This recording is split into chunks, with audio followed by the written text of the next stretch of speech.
Sean Staunton, you were born down the quay in Westport. I was, Ollie, yes. I was born at the quay and grew up there. Had a very happy childhood.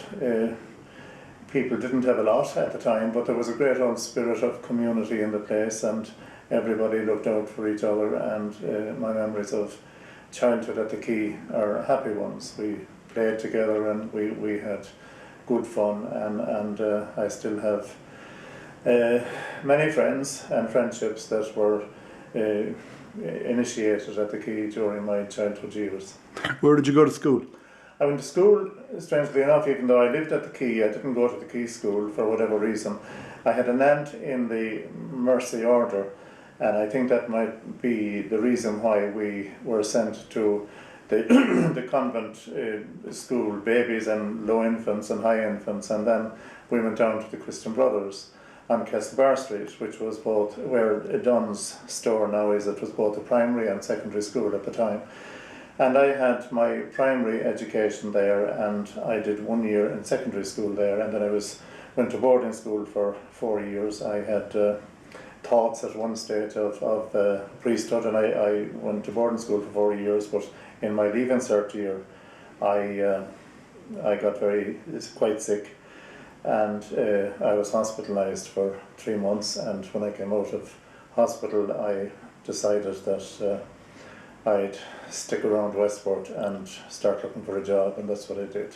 Which boarding school was that? I was in Blackrock, and I was there for 4 years, and I must say it was a very happy time in it. There were lots of Westport faces that you'd see on the walls who played rugby there. I think of Stephen and Liam and Seamus Walsh all graduated from there. And were they there in your time? No, they were all ahead of me, but it was great to see that there was a full line of pictures along the wall of teams that won Leinster Senior Cups and Leinster Junior Cups, and it was great to see Westport faces featuring in these teams. And of course the Welsh brothers were outstanding, because I think Stephen and Liam and Seamus between them won several Leinster and junior medals with Blackrock, and there were some very fine people there in the college, people who came back from the mission fields of Nigeria and Kenya and taught in the college, and then there was a huge lay staff as well. But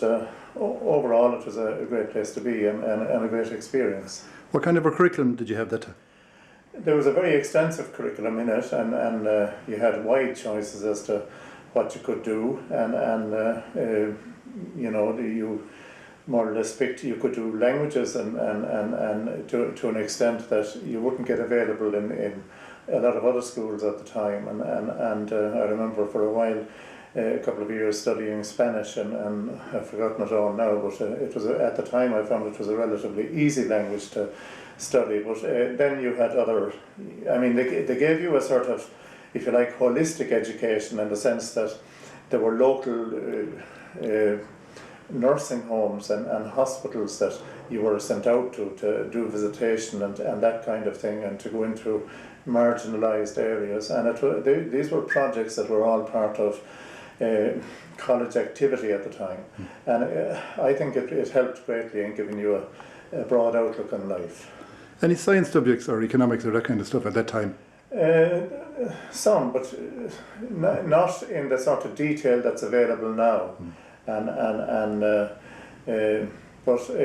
there were some science subjects there as well. I did sort of basic science, but in subsequent years there would have been specialist areas in science as well that other people would have undertaken. Was there corporal punishment around that time? I didn't see much of it. I saw a bit of it, I suppose, in the Christian Brothers before I left. I didn't see much of it in Blackrock, if any. And I think at the time it was kind of, there was a fairly strong public debate going on, and I suppose we were beginning to see the phasing out of it. And there was always the view that a little of it was no harm, and that maybe the pendulum was swinging too far the other way in abolishing it altogether. And I suppose to an extent that debate still rages today. But there wasn't an awful lot of it in Blackrock, and there wasn't that much of it that I witnessed in Westport either. A bit now and again.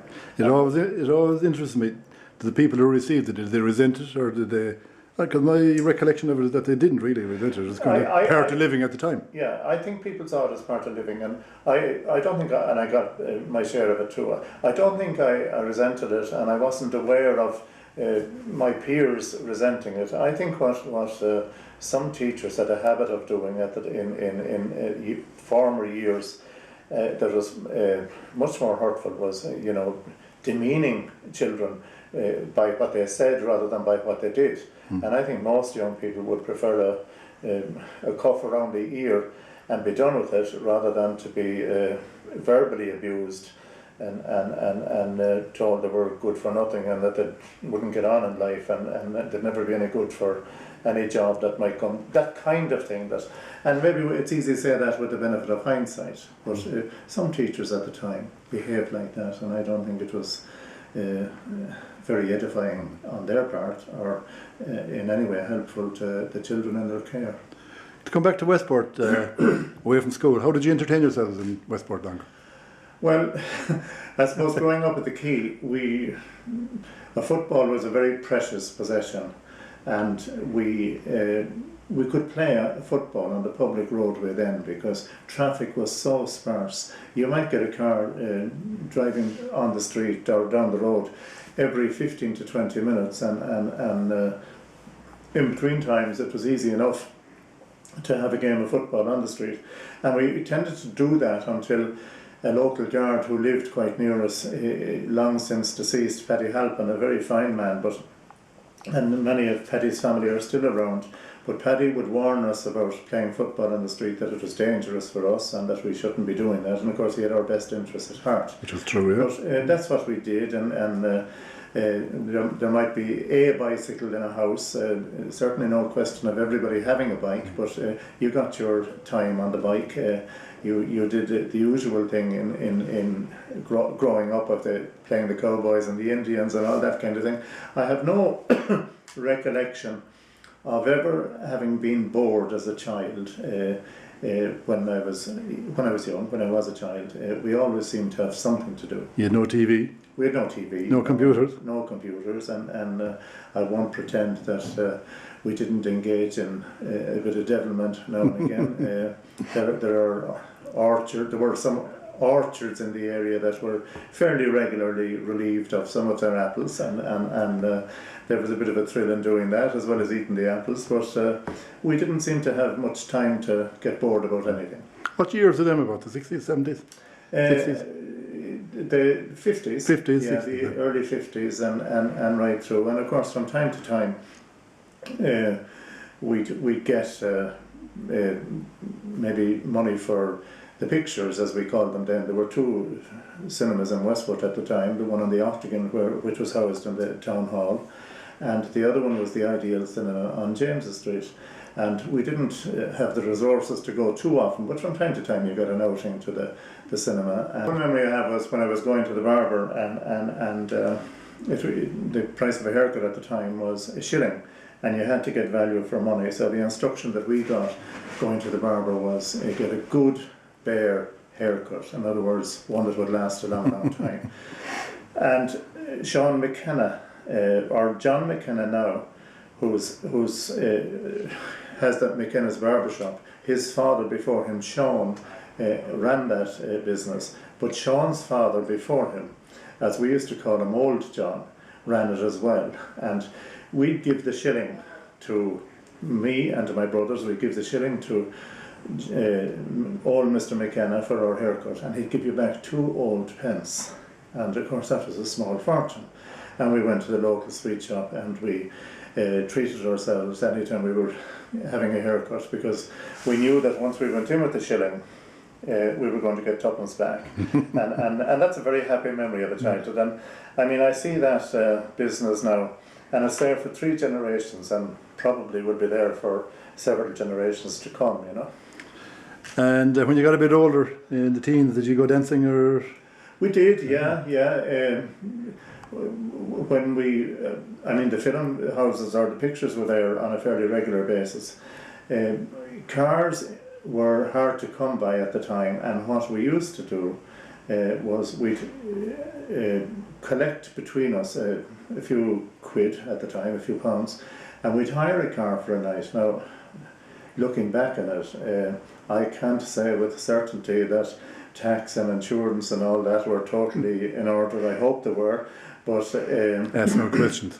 yeah, we certainly contributed collectively to a few of us, and 4 or 5 of us might go to Achill, or we might go to Castlebar or Pontoon, or the places that had dance halls at the time, and that's one of the ways we enjoyed ourselves. Who were the hard men around that time around town? The characters, if you call them.